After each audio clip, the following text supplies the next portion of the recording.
It was a race that pressed all of our emotional buttons. If you are a Formula One fan, this has to be one of the most dramatic events. You know this. You know all of this.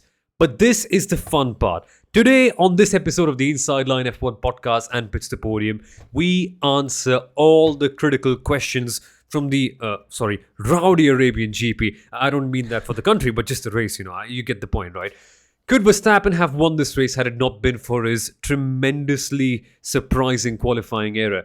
Was Max Verstappen's driving fair? Was he a bit too aggressive? And was he as crazy as Lewis Hamilton thought he was and as he is showcased out in the media?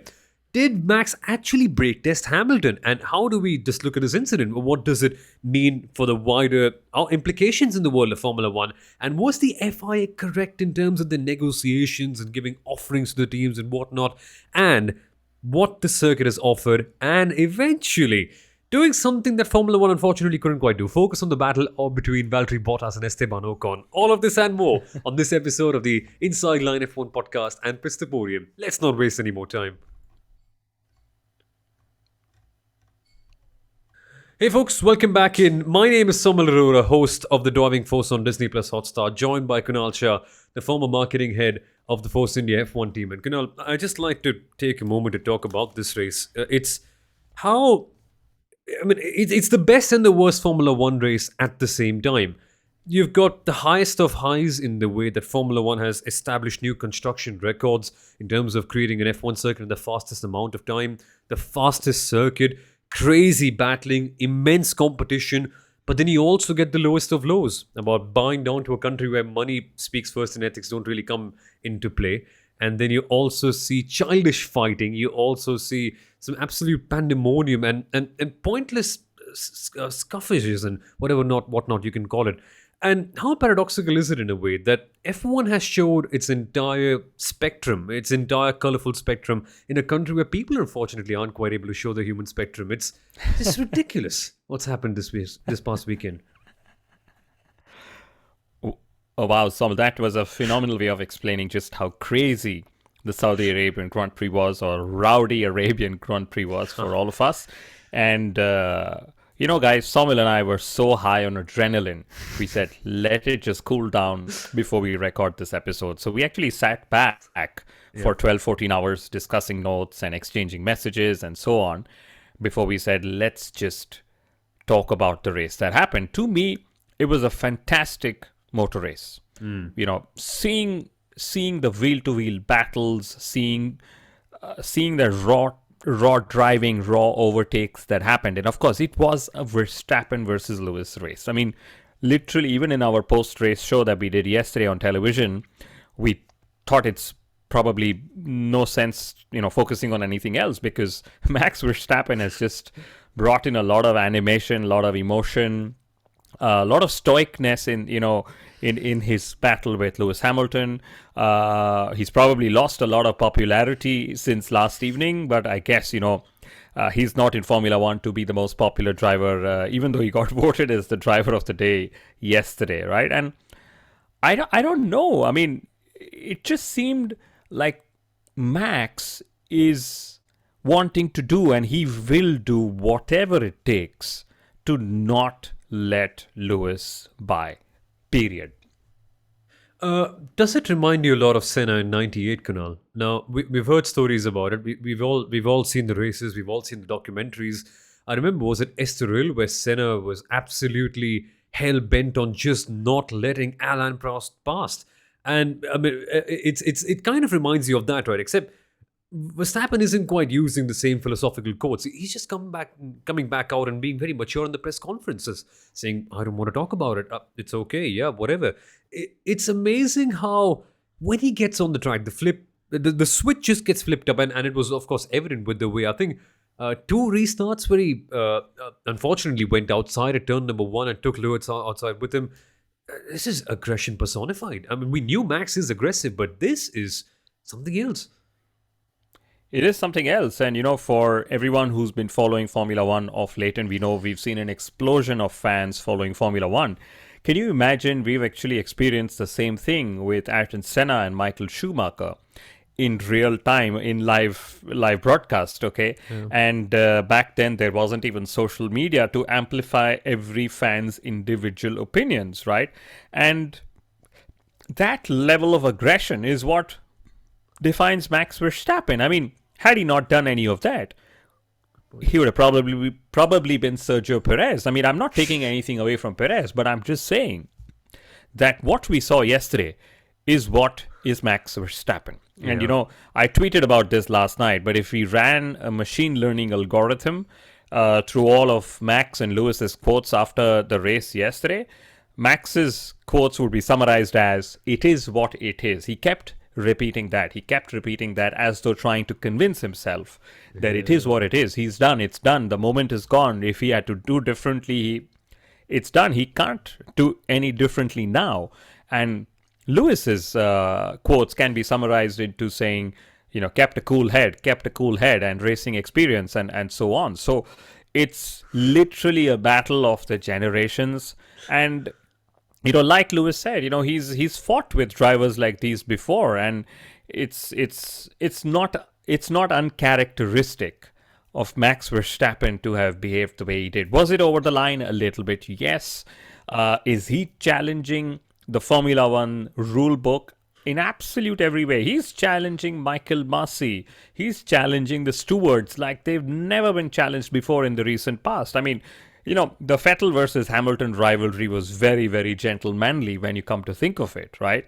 And Soumil, I think, up until 2021, we as in you and I have had a lot of fans who've turned around and said, I became a Formula One fan because of Netflix and Drive to Survive.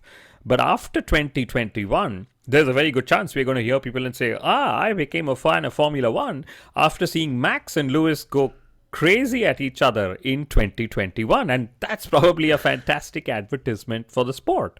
100%. I've literally seen this happen in real life where friends of mine who were absolutely not interested in anything related to cars or motor racing are now inviting me for race screenings at their place. It's amazing. And it's not just one or two friends. It's like 20, 30 odd in. It's amazing. But let's get back to the whole discussion, right?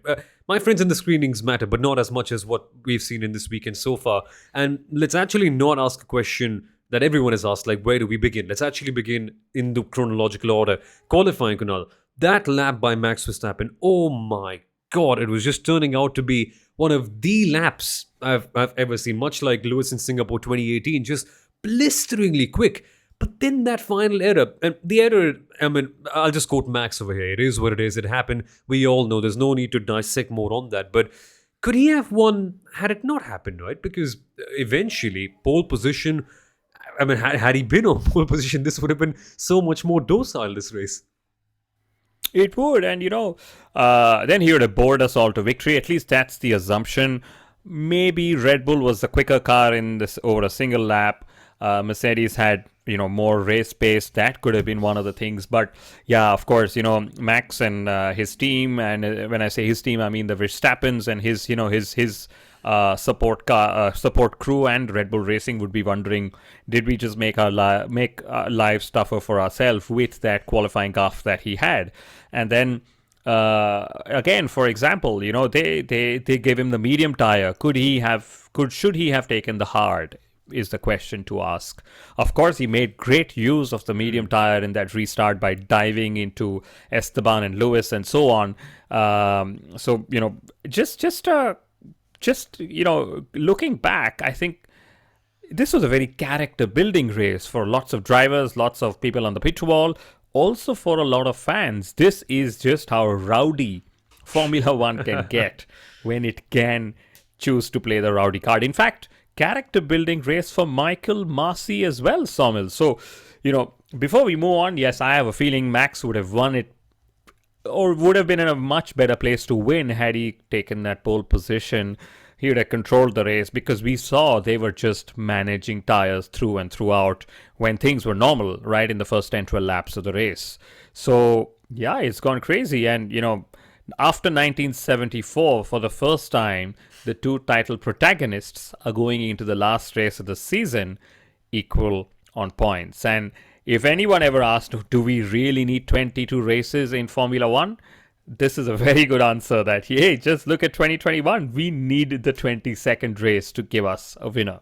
Yeah, frankly, it's just been tremendous. And if there's one thing that characterizes how good Max was throughout the weekend and how Red Bull actually had the pace, first sector, Mercedes had to lift through that SS section around 2 or 3 times. Max was flat all the time. But that's the intriguing part because Mercedes were that much faster in the second and third sector. See, we still can't tell who would actually have won. But eventually, of course, the stop start, I mean, it was as stop start as a coalition government trying to pass a bill and all that stuff. It was really dull at one point, but it then all flared up. And Michael Masi, Kunal, that's the fun part you mentioned because of all that stop start nature, which again isn't his fault, right? I mean, that thing is just the way the track is, and we shall get to that more in depth. But this first incident, the first penalty for pushing Lewis wide at turn number 1. You mentioned early on that this is what Max Verstappen is, and 100%. I mean, he wouldn't be Max without it, right? And that's what we love about him. For some, hate about him. Fair. Each can have their own opinions. But 5 seconds, do you think it was justified? And what's the black and white line over here that you can push him off? And Max said, by the way, that, well, I don't think it's fair because Lewis also went off the track. But you were the one who pushed him outside, so he can't come back in, can he? So that's one thing that's been confusing me a little bit. It's been confusing ever since the lap 47 incident in Brazil as well. So we're going to keep remembering these incidents till the FIA actually finds a way. And, I like Lewis kept saying, the rules apply to everyone but one driver. Maybe that's how he feels. And, that's how his whole fan base feels. And Max, of course, feels the other way, saying, hey, how else do you sort of, defend and so on? And, this has been thrown open, on the whole sporting fairness discussion and the governance of how wheel-to-wheel racing should be, policed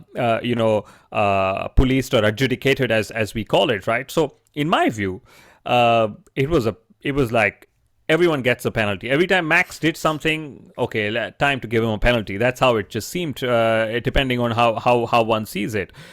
He's a very hard racer, as we've seen sometimes, or a lot of times. His aggression is that much more when he's battling Lewis Hamilton, and for obvious reasons. He's seen Mercedes' turn of pace since the last few races. He's mentally thinking, oh my god, I have a cushion, but that's a very rapidly depleting cushion of points. I need to do whatever it takes on track because, hey, that's what I need to do. So the aggression was, what we also saw with the whole, with Red Bull taking the approach of twice, they actually let Max give up position to Lewis Hamilton because they were like, oh my god, here's a driver who's just completely overly aggressive. Instead of taking penalties, can we just give up the position so at least we are sorting it out on track rather than in the steward's offices, right? Because for the first time it was a turn 1 incident. The second time also it was something like that. And then, Max Verstappen decided to give position away in a strategic way as he was told to do so. And Lewis didn't want that position. So that's another interesting point we should talk about. Did Max really brake test Lewis Hamilton? Of course, the FIA believes so. The traces from the car indicate so. But, is Lewis in a position where he needs to, or where he gets to decide when he's given position back on track, for example, right? And I think the solution to this could be, a couple of things that the FIA would go down on is first is they'd say, yes, you need to give position, give it next lap between turn 6, 7, and 8, for example, so the driver that gives up position cannot strategically decide when to give it up because, hey, you are giving up position because you are being penalized because you've done something wrong. So that could be one. The second, which is, probably the easier one, is even if you give it up strategically, as the driver who's being penalized to give up the position, you don't get DRS the next lap. So, or something like that, where you just make it easier for the driver, for both the drivers and put it that way, because Lewis was not wrong in wanting to, keep position there. Obviously, he knew what was happening. But, at the same time, can Lewis really end up choosing where he wants to take up the position? Exactly. That's also a question. Of course, it's a very gray area and we are just asking the questions. Exactly. And what's really funny is, Kunal, that Spa 2008, something very similar happened. Of course, Hamilton has called out that same thing, that he was told by Charlie Whiting, the late great Charlie Whiting at that time, that it would be fine if you give the position at the bus stop for you to immediately pass him back there. And that was with Kimi Raikkonen, by the way. Kimi didn't finish. Hamilton strategically gave the position back, got the win, whatever, but then got a penalty later on.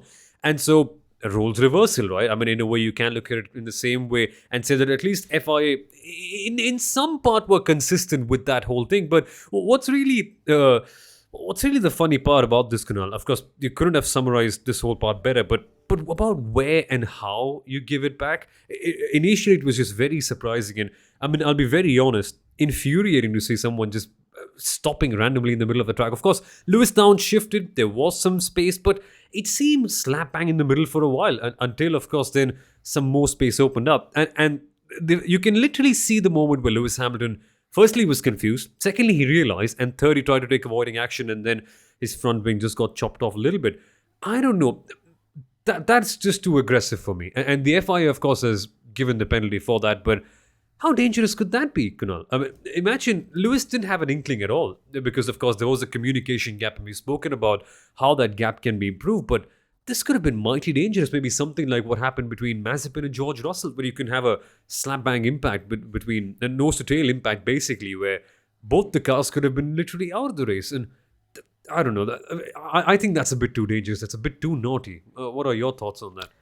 It absolutely is. I mean, it was unsporting, if that's the word one can use now, and it's easier to be a little hard on Max now, given that the FIA has ruled against his move as well. And Mercedes, of course, and Karun Chandok tweeted this: they need to give the team that built the front wing, an extra bonus, because it took 2 hits. It took a hit against Esteban Ocon when that whole move happened at the second restart, and then this thing where it literally, drove into Max's left rear, and he could still pile on with fastest laps of the race towards the end. So, what would have been worse, Soumil, is had that accident taken either one of the two or both the protagonists out. And Lewis he's going into Saudi Arabia and now Abu Dhabi, right? He's going in with 100% win rate. He needs to win at all costs, and then decisions and delays or whatever you call it, right? All of this could have just cost him a race win, could have cost him the whole race in itself. So I'm pretty glad that the front wing stayed, and B, eventually after all that craziness, we got a Lewis, Max and Valtteri podium for the 20th time in Formula One. Wow, this was such an emotionally charged race and such an emotionally charged moment. And there's a question that you popped up when you messaged me, Kunal, last night about, will Max Verstappen be a popular champion if he wins this way? I want to know your thoughts before coming to me first. I've got a really interesting thought on that, but what do you reckon about this? I think, like I said before, you can't be in Formula One wanting to win world titles and bother about popularity. We've seen Senna do this. We've seen Schumacher do this. And there are 2 different molds of drivers. I mean, I'm generalizing a lot as I speak, right? The first mold is, of course, Senna, Schumacher, and win at all costs, do what it takes, and it is what it is kind of winning attitude, I will win come what may, period. Okay. And then there is a very refreshing side, which is Lewis Hamilton. He's saying, I want to be the best driver in history, but I also want to be known as the cleanest driver in history. And yes, Lewis was dirty sometimes yesterday as well, especially when he overtook Max. He took that big outside line at turn 27 and so on. But it's nothing in comparison to the degree at which Max was trying to push things to yesterday. So Max has, of course, made his choice, and he's made no bones about the fact that, we know when it comes to Max, it's all or nothing, as his attitude. So I think him becoming a world champion in itself will make him even more popular, if that's possible. But will he be the people's champion? Will he be the one whose, hearts go out to Max for winning? I don't think so, But again, I don't think he really cares about it. I think he just wants the title. And like he's been saying, he's driving for the fun of it. he comes from a motorsporting family. He's saying, you need to win it once, and that's what he's trying to do. At least just get the once and say, that's it, I'm world champion. I beat Lewis Hamilton. Now, whether I win 2 more or 5 more or 20 more, I don't really care. I'm just going to go drive and have fun. And his ways of having fun are debatable.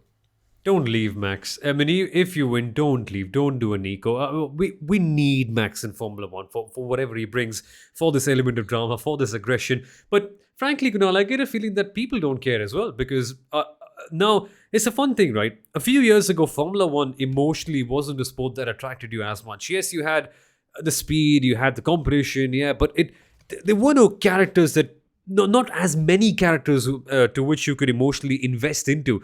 And you could see an incident from their perspective, not objectively. I mean, previously you could have been like, yeah, this incident is objective. Yeah, someone crashed into whatever. But now you look at it only from the perspective of the team you support. And there's 2 different camps in Formula One after so many years. And it's come to a point where so many people just don't like Hamilton because he wins so much. So even if Max does this and wins, they couldn't care less. At least it's not Lewis Hamilton, right? And that's the beautiful part. Thanks to the documentary, thanks to the way Formula One has portrayed the sport, there is a genuine emotional connection to almost every driver. I say almost, and you know exactly why, but this is the beauty of it all, to see how things are materializing in this way. But now, Michael Masi, Kunal, this was a hard race for him, really. Firstly, full props to FIA and Saudi Arabia. I mean, we discussed that it could be a record number of labor exploited to make this track, but whatever it is, so quickly, such an amazing track, that was quite something. Credits out to them. But seriously, parlay, Kunal, have you ever heard of stories of the race director trying to parlay with both the teams ever? I think it was fine because, as you rightly mentioned, it's better to sort it out on track instead of going to the stewards and trying to work things out over there. But this was just outstanding access. It was. But this is what we get when we open up the sport to the level that it's been opened up with the whole Michael Masi radio channel, or Michael Masi radio channel as we call it, right? Ron Meadows and Michael Masi, we should just get a podcast and release it with them, with Jonathan Wheatley as a guest, like I tweeted, last night. But maybe this is how the FIA has always been dealing, and we are getting to see a side of it. Yes, a lot of question marks, but the FIA are not new to dealings. We know the dealing, that's the out-of-court dealing that they had with Ferrari on the power unit just a couple of years ago. Still no details made available of that. Now imagine if a radio exchange or the communication exchange or the meeting, minutes of that meeting were actually released to the world. That's what happened in real time yesterday. It added to the controversy, but that's just that's the race director's job. His job was saying, hey, I think you were wrong. And maybe there is time enough now to sort it out, and you want to sort it out. If you don't think so, I'm going to report it to the stewards because, hey, I think you were wrong. But then, of course, the question is, who did he approach first? Was it Red Bull? Was it Mercedes? Ooh. What's his line of approach? What's his line of action first to try and come up with the settlement? And he was so engrossed yesterday. He actually forgot that Esteban Ocon was technically on pole position, right? And it wasn't Lewis Hamilton. So lots of, this whole deal, no deal. It's the shit has hit the roof with that, I would say. But it was a very, very tough race for Michael Masi. Christian Horner saying, I really miss Charlie Whitening, etc. But at least in my goldfish memory, I can't remember the last race Charlie Whitening was pushed to such an extent as well. And that's just how it goes. And I don't think what Michael Masi did was wrong, because he would have actually, if the race was going on, for example, let's assume for once that the drivers were actually driving. Okay, Ocon leading, Max second, Lewis third, and he would have gone and said, you need to give the position back. Yeah. And they would have done the exchange on the racetrack.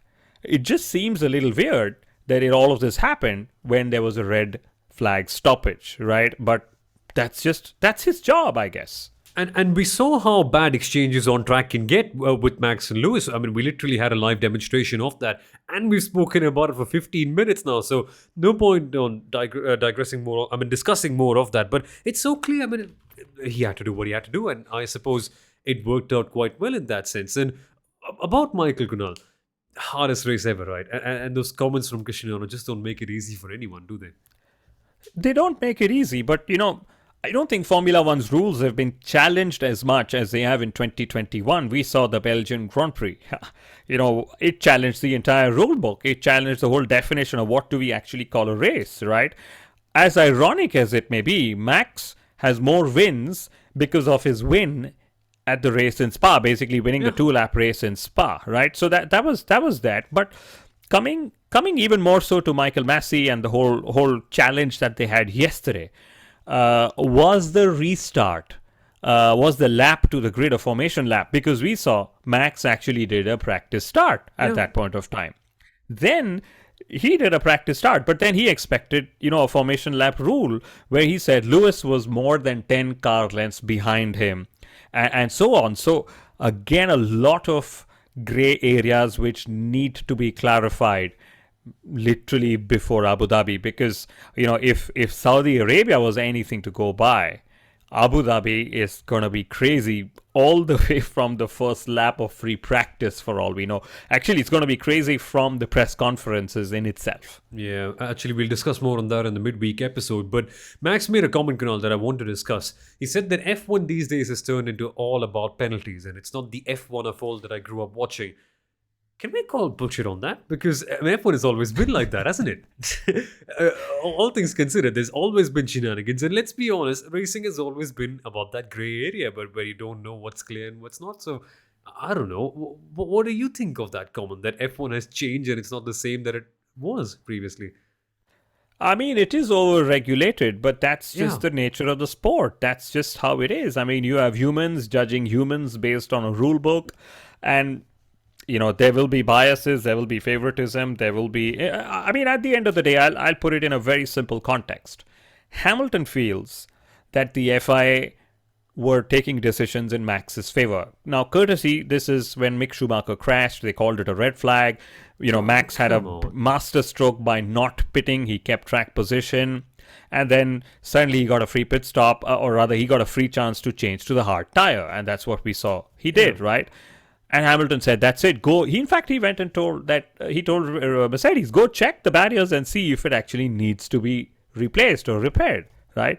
Max, on the other hand, said, all decisions went against me. So if both drivers feel this way, maybe the FIA is fair after all. That's my very basic sitting-at-home assessment. That's the best way to judge fairness. I think you're right about that. In that barrier case, I think they handled it the best they could. And everyone's always thinking that the establishment is against him. Fine. I'm in a really lovely, comfortable chair. My AC is really good. I have a nice room with me. It's a good place for me to say that everyone thinks that, things are going against him. But if I was in a Formula 1 car, maybe things would be the same, right? I would think something very similar. But, Kunal, the mind games. I actually made a mind game counter in my notebook. Let me just open it up. I think there was round about 1, 2, 3, 4, 5, 6, 7, 8 odd incidents in the mind games counter. Was it peak F1 mind games, or was it just too childish? How much drama is too much drama? I'm the wrong guy to ask this question because on the sporting side of things, I love the drama. It's not just about wheel-to-wheel racing. People are tuning in for the emotions, for the politics, for the controversies and all of that. And I think we got a fair dose of everything at the Saudi Arabian Grand Prix. And I'll put it this way. In Brazil, in Qatar, 2 races where, that we saw, we didn't really get much of Max and Lewis. And if Lewis had the kind of advantage that, of course, I know before everyone tweets out and says I know what we had in Brazil, right? But if Lewis had that kind of crazy advantage that he's had in the last couple of races, we wouldn't have seen them wheel to wheel. We want to see them wheel to wheel. It's what brings out all the tension. What brings out all the interest. What brings out the unpredictability. How Lewis is going to find a way through without damaging his car or being thrown out. How Max is going to defend while still thinking that he's within the rules and so on, right? So to me, any amount of drama is too much drama. I'm probably like Kimi. I just want talking to be on track. But I know that for Formula One, for the television show that I get to work on, which is the pre-race and the post-race shows, this is insane stuff in every single way. I mean, this is what Formula One is trying to do with the new rule changes. Get drivers to compete, get teams to compete. And imagine if this kind of competition in itself is giving us such headlines and storylines. 3 years down the line, we may not even need Drive to Survive. Exactly. And I just hope that the on-track rules are sorted out before that point. But I love it. I absolutely love how things are going right now. And yeah, it's just mind games personified. That's what Formula One really is all about eventually. But now let's actually come to the circuit, the entire race, about people apart from Lewis and Max Verstappen as well. They exist, they actually do. and Ocon versus Bottas, Kunal. Just a quick word on that, because I think that was another podium finish that could sort of personify Valtteri Bottas as Mr. Finish Line Podium Stealer, or some sort of nickname like that. 2 in a row, right? He did it in Baku 2017 here against Ocon. And Alpine, I know we can just say hard goes out to Ocon, very tough, but let's actually look at the things that nobody has looked at. How did he get up ahead? And I think that was a really interesting part, where he was one of the drivers that benefited off that. But the aggressive nature of his driving really paid off, and he was smart in the sense that he just let Lewis and Max go past and saved up time on that. If only he had a second more in hand.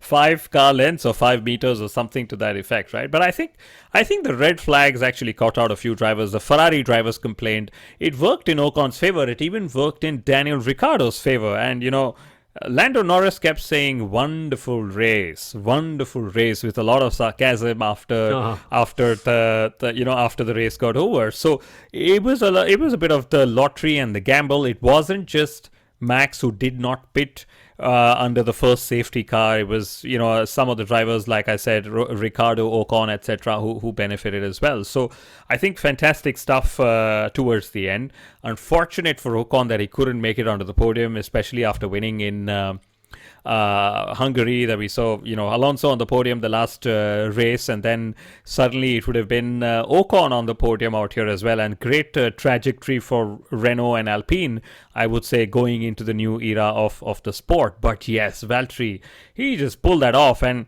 anyone thinking otherwise, Valtteri was on mediums, Ocon was on hards. And just to add the whole Ocon race into perspective, even though Max and Lewis were in the pace of their own, Max did not have enough of a pit window on Esteban Ocon to make a stop for softs and take the point for the fastest lap of the race. So in a way, it actually worked really well, because like we said before, both the drivers are going into Abu Dhabi square. And that's incredible. They're literally, it's going to be a one race season as we speak. It's Abu Dhabi takes it all away. And talking of Abu Dhabi, I know it can't happen, and I know I'm not the one going to make this decision, but I think Formula One should just air Abu Dhabi free to air. Yeah. All broadcast channels in the world. Yeah. On YouTube, on TikTok, on whatever, wherever. Yeah. Because that's the race that's going to get those crazy eyeballs to the sport in every single way. Formula One's become a social discussion. How can they make it more social? Wow, that's a good point. And what if the Abu Dhabi GP turns out to be an absolute stinker of a finish, like 2014? Again, there has to be someone spoiling the party, right? But I hope it does not. I hope it turns out to be the best finish ever. Oh man, this is turning out to be a tremendous season. But before we go, Kunal, finally, one last question. The track, many drivers said it was intentionally made to be too dangerous. We saw that big kerfuffle on the second restart that we haven't even got the chance to speak about. That's how crazy the race was. But was it too dangerous for you? And would you want to see some things changed before we come back here? Sitting here, seeing the kind of race we had, it's very easy for you and me to make a decision or make a choice. Should it be changed? Should it not be changed? But I think overall, maybe the track needs to be made safer. In a lot of ways, this was dangerous. Seeing Charles Leclerc in the barriers, then seeing Mick Schumacher there. That's, if it's what they say, it's Silverstone with the walls, then that is pretty dangerous. So yes, stick to the high speed nature as you want to, but please just make it safer. I mean, drivers like George Russell, it's not that they lack balls where they're saying sorry for that, but it's not that that's the reason why they think that the track should be made safer. There's definitely a risk involved out there, and I think maybe they will figure a way to make it safer, I hope, before the race returns in April next year. And I hope that your headphones are safe after yesterday. Your headphones, your table, your mouse, your television, whatever. I hope it's okay. Toto Wolff's headphone was okay, so I hope yours should be okay as well. But I hope you enjoyed listening to this episode of the Inside Line F1 podcast and Pits to Podium. I hope we have done a decent job of summing it up. Have we? I don't know. You tell me. That's the point. You tell us. Subscribe to us on our social media channels and let us know what you think of this episode. And reach out to us in case of any feedback as well. We absolutely adore listening to you. So go out there and do just that. Thank you for listening. Thank you for watching, folks. And thank you so much for being a part of this episode, Kunal. See you midweek for the Abu Dhabi GP, for which I'm absolutely not ready. But here goes. See you guys. Thank you, Soumil. See you guys.